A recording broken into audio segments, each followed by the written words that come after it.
2018 ହଉ ଏଠି କଣ କଣ ହେଇପାରେ ମାନେ ସବୁ ଆୟୁର୍ବେଦିକ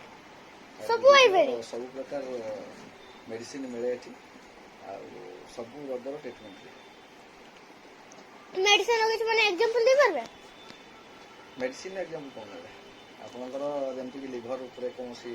ଡିଜିଜ୍ ଥିବ କିଡନୀ ଉପରେ ହାର୍ଟ ଉପରେ କୋଲେଷ୍ଟ୍ରଲ ହେଇପାରେ ଆପଣଙ୍କର ବିପି ହେଇପାରେ ଡାଇବେଟିସ୍ ହେଇପାରେ କ୍ୟାନ୍ସର ହେଇପାରେ ସବୁ ପ୍ରକାର ଡିଜିଜ୍ ଏ ଟୁ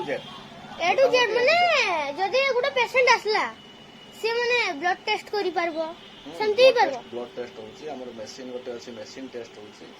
ସେ ମେସିନଟା ଦେଖିପାରିବେ ନା ମେସିନ କାହିଁ ଦେଖିବେ ହଉ ଦେଖିବେ ଆସିଲେ ପେସେଣ୍ଟ ତାର ଟ୍ରିଟମେଣ୍ଟ ହବ ଦେଖିବ ଆଉ ଏଠି ମେସିନ ଅଛି ମେସିନ ଟେଷ୍ଟ ହବ ହଉ ସାର୍ ମୋ ଫି ନିଅନ୍ତି ନା ମୋର ଫି ନାହିଁ ପେସେଣ୍ଟଟି ଆସିବ ତାର ଦେଖେଇଲା ପେସେଣ୍ଟ ଦେଖା ଭିତରେ ଯାହା ମେଡିସିନ ଲାଗିବ ତାକୁ ମେଡିସିନ ପଇସା ଦେବ ଆମେ ଆହୁରି ଟେଷ୍ଟ ଉପରେ ବି କିଛି ପେସେଣ୍ଟକୁ ଯଦି ଗରିବ ଲୋକ ହେଇଥିବ ତାକୁ ଡିସକାଉଣ୍ଟ ଦିଆଯାଏ ଏମିତି ଲୋକକୁ ଡିସକାଉଣ୍ଟ ଦିଆହୁଏ ଟେଷ୍ଟ ଉପରେ ଗରିବ ଲୋକ ହେଲେ ଗୋଟେ ଛାଡ଼ି ଦିଆଯାଏ ଆଉ ଜଣେ ଆସିବ ମାନେ ଆକ୍ଚୁଆଲି ଆୟୁର୍ବେଦିକ ଏଇଥିପାଇଁ ସେ ୟୁଜ୍ କରିବ ବ୍ୟବହାର କରୁଛି ବା ଖାଉଛି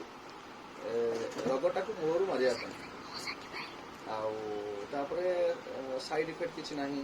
ଆମର ଯେଉଁ ମେଡିସିନ ରହୁଛି ଏ ସବୁ ଗଭର୍ଣ୍ଣମେଣ୍ଟ ଅଫ୍ ଇଣ୍ଡିଆର ଆୟୁଷ ମିନିଷ୍ଟର ତାର ଟେଷ୍ଟେଡ୍ ମେଡିସିନ ଯେମିତିକି Ayush premium and standard mark ରହୁଛି ମୁଁ